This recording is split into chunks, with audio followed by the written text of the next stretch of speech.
Backstage.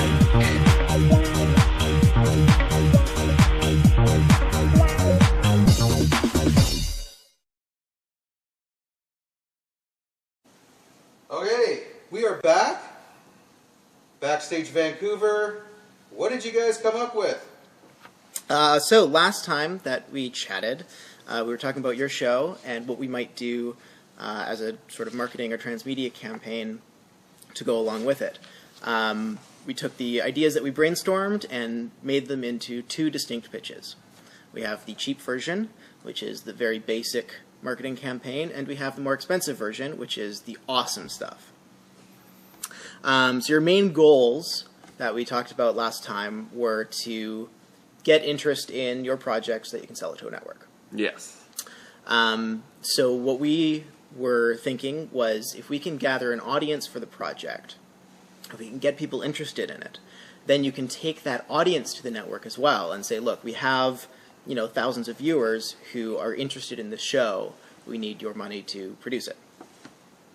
So pitch number one is more or less, and so we tried to create, both for the purpose of this show and also for the purposes of your show and this campaign, two distinct ones that really kind of run the gambit, like most extreme and most conservative. Affordable. Yes. Yeah. Yes.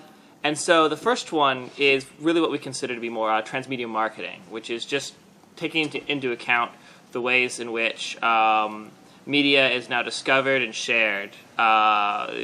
We've created essentially what we would consider to be the bare minimum for getting word of your projects out and making sure that when people see and hear of your project that they form an immediate positive reaction. So the basic premise of pitch one is we're going to create a website for your show. We're going to do basic social media campaign, which is just cover, Twitter, Facebook, Tumblr, the main social media channels, and have some content on there that people can relate to, and that sort of gets across the idea of the show. And then the other big piece of it is the YouTube series. Okay. So on the social media and website side, a lot of the content that we're thinking is stuff that is related to the show, party tips, even stuff taken from the show, like your concept of like different types of partiers and stuff like that, or even basic things like drink recipes or whatever else that is just around the general topic of partying in Vancouver. Now, who would be the moderator of these things or the administrator of these? So what we will do is set up all of the accounts and all the branding for it and give you a sense of here are sort of the kinds of things that should be posted on these different accounts. Here are best practices for posting on these different accounts. And then we'll also create a social media calendar for you. So that's sort of your real easy cheat sheet. Monday, post a drink recipe. Wednesday, post a tip about partying. Friday, post where a party is this week. Mm-hmm. Something like that. Tools, training on how to use tools like Hootsuite, TweetDeck, etc., to make it as easy as possible. Right. But ultimately, at that point, we will be handing it over to you to actually run that campaign. Okay. Because otherwise you're paying us to do that. Okay. So the first one is kind of like a how-to guide for do-it-yourself. Yeah, and we'll get it all set up for you. We'll make the website, stuff like that as well. So just get you ready to go, and then all you need to do is plug in content every week. Oh, cool. So the campaign's we design the campaign, and we give you the tools and information so that you can run it easily and without too much hassle. Right. Okay. And then the last piece of pitch one to go along with this basic social media content is the YouTube series, which is specifically taking clips from the show that you're already filming, the episodes that you're going to have to show to a network, and cutting them into smaller 3 to 5 minute videos that you can release on YouTube every week. So that can be stuff that maybe ends up in some of the episodes, but it can also be stuff that gets cut from the episodes. If there's any extra content that you have that you're like, oh, I really wish I could have put that in, but there's no room for it, now you have a place to put that. And each of these videos has a very specific topic as well. So this video is a tip about partying. This video is, what are some of the examples we have? You know, tips for catering and snacks. This one is tips on DJs or live bands, whatever it is. And then you start releasing those videos every week. And over the course of a few months, together with the social media campaign, the idea is that this will build an audience for the show. You'll have people watching this and going, and they're thinking of turning this into like a half-hour-long show. I would totally watch that. Yeah, it's very targeted, and combined with social media targeting specific people on Twitter, Tumblr, specific fandoms and stuff, you basically are building content specifically designed to get your core audience jazzed, and then you can demonstrably show to the network that, hey, we have an ignited and very passionate core audience with extra, marketing, advertisement, and its own website. Yeah, and its own website. Yeah, and that's all done. I mean, and that's all done for the network now too. They don't need to even worry about that. Cool. So like we said, what we will do for that process is create the website, set up the accounts, any extra, branding and stuff that we need to do to get it all fitting with your show, and then set out a calendar and ideas for what those YouTube videos should be about. What kind of content you post on the social media accounts. We might set up a few example posts, etc.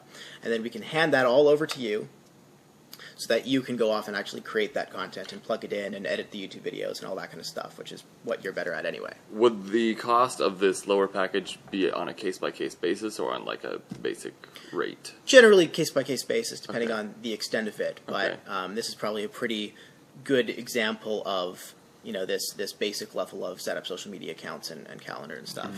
Because of its simplicity and because the budgetary constraints, this is more or less applicable to most projects. Yes. Okay. Though obviously some of the more specific advice about like how to structure the webisodes, etc., would be different. Okay. Right.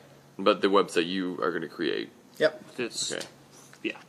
Yep. So then Designed for the show. Has its own domain name and Yep. everything. Absolutely. Yep. Okay.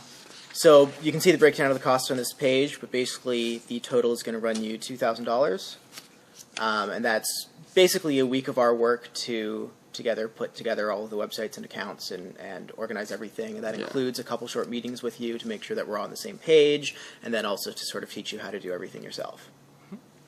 Cool. That's the boring version. Okay. Yeah, because Now the interesting version, the awesome stuff. the awesome stuff, is pitch number 2.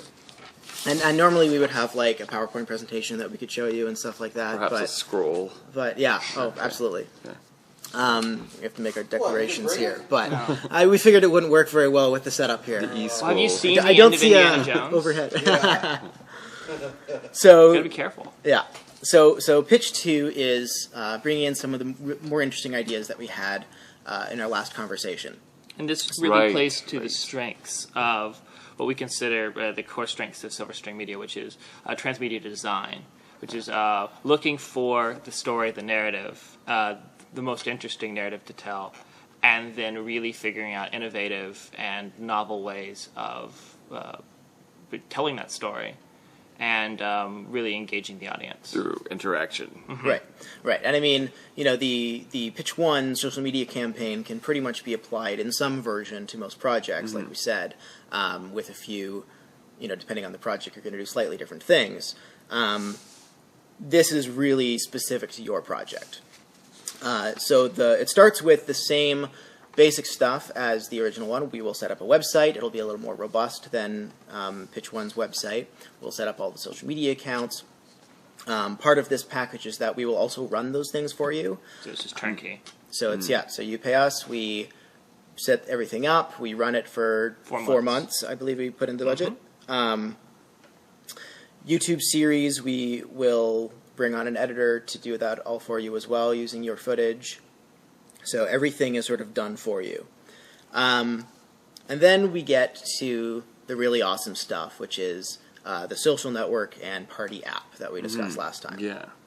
So what we will do is design a social network that hooks into Facebook, Google Calendars, Gmail, these kinds of pre-existing services that handle events and calendars. as well as places where your audience already exists. Right. Tumblr, Reddit, etc. Okay. And then we create the social network that is basically a specialized version of the Facebook event creation process. Everyone who signs up with the account has their little account on there, and they can say the kinds of parties they like, they can say where they live, and then they can create events and invite their friends or invite anyone. They could be an open party. And when you create an event, we talked about the idea of having, there's different kinds of parties. You have like the yellow party, which is the more chill party, or you have the red party, which is going to be a little more hardcore, etc. So you can, we set up that matrix of this is what kind of party it is, and then you can choose. You say, I'm going to host a yellow party. And then people can look at that and go, okay, I would like to go to a yellow party, but I don't think I want to go to a red party, so I'm going to, ignore that invitation. So it's more of like a more interactive, segregated version of Meetup.com kind of thing. Yeah. And specifically targeted. targeted towards partiers and partygoers. Yeah, and more interactive as an app as opposed to just text. Absolutely. Yeah. So it'll be built first based on our research and the content of the show. But it'll also have data aggregating and mining capabilities to where it continues to learn and becomes more accurate the more users there are, and continues to shift if the party dynamics of a specific neighborhood change. Right, so you have the idea of like the Google smart. Map interface of, okay, Commercial Drive is a red zone because it tends to have those kinds of parties, or different areas. Granville Street tends to be a whatever zone. And then as people host parties in those locations, I say, I'm going to host a party at this location, which is in the Granville Street neighborhood. It's going to be a red party. If enough people are making red parties in that neighborhood, then it's going to change on the map to say Granville Street tends to be a red neighborhood. Right. So if you're in that area, you're typically going to find that kind of party. Yeah. So it'll learn from what people are doing. And then the last sort of big piece of it is being able to rate other people's profiles.